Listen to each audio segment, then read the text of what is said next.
धार्मिक, ऐतिहासिक आणि नैसर्गिक सौंदर्यासाठी प्रसिद्ध असलेलं शहर म्हणजे नाशिक. पण याच नाशिकमध्ये एक किळसवाणा प्रकार समोर आलाय.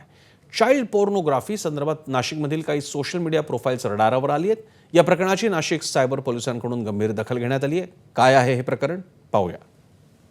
नाशिकला चाइल्ड पोर्नोग्राफीचा विळखा. 357 सोशल मीडिया प्रोफाईल्स रडारवर. मेटाकडून तक्रार. पोलीस ॲक्शन मोडवर. धार्मिक आणि ऐतिहासिक महत्त्व असलेल्या नाशिकला चाइल्ड पोर्नोग्राफीची कीड लागल्याचं धक्कादायक वास्तव समोर आलंय. वेगवेगळ्या सोशल मीडिया साइट्सवरून लहान मुलांचे अश्लील व्हिडिओ आणि छायाचित्र प्रसारित केल्याप्रकरणी नाशिकमधल्या तब्बल 357 प्रोफाईल्सची पोलिसांनी तपासणी सुरू केली आहे. चाइल्ड पोर्नोग्राफी हा गंभीर स्वरूपाचा गुन्हा आहे. अल्पवयीन मुला-मुलींचे अश्लील फोटो किंवा व्हिडिओ सोशल मीडियात प्रसारित करणं हा प्रकार चाइल्ड पोर्नोग्राफीत मोडतो. पण गंभीर बाब म्हणजे नाशिकमध्ये या सगळ्यांचा शिरकाव झालाय. मेटा कंपनीकडून भारत सरकारला अशा संशयित प्रोफाईल्सची माहिती पुरवण्यात आली आहे. त्यानंतर आता नाशिक सायबर पोलिसांकडून तपास सुरू करण्यात आलाय. मेटा कंपनीने या त्यांच्या सोशल मीडियावर लहान मुलांच्या संदर्भात लैंगिकता असणारे अगर काही व्हिडिओ किंवा फोटोग्राफ्स जर कोणी कोणाला पाठवत असेल, कोणी रेकॉर्ड करत असेल किंवा कोणी स्वतःच्या अकाउंटवर सेव्ह करून ठेवलं असेल तर त्यावर लक्ष ठेवण्याकरता एक स्वतंत्र संस्थेची स्थापना केलेली आहे. स्वतंत्र संस्था त्यावर अत्यंत बारकाईने लक्ष ठेवून आहे.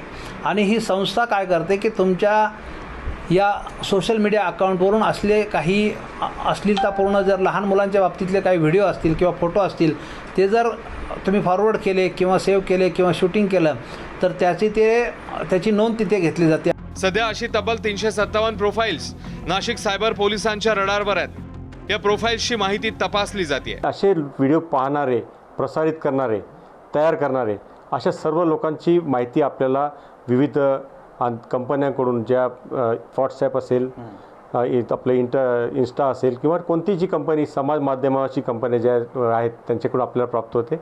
आणि ती माहिती सेंट्रलकडून आपल्याला महाराष्ट्र सायबरकडे येते. महाराष्ट्र सायबरकडून आम्हाला दिली जाते.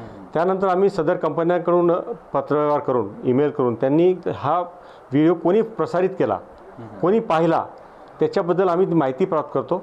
त्यांचे टेलिफोन नंबर, त्यांचे जे पत्ते वगैरे सगळे माहीत करून त्यांना आम्ही घेऊन त्यांच्याविरुद्ध पुरावे जमा करून मान्य न्यायालयात त्याचे दोषारोपपत्र दाखल करतो. त्यांना याच्यामध्ये जेलही होऊ शकते आणि मोठी शिक्षा देखील होऊ शकते.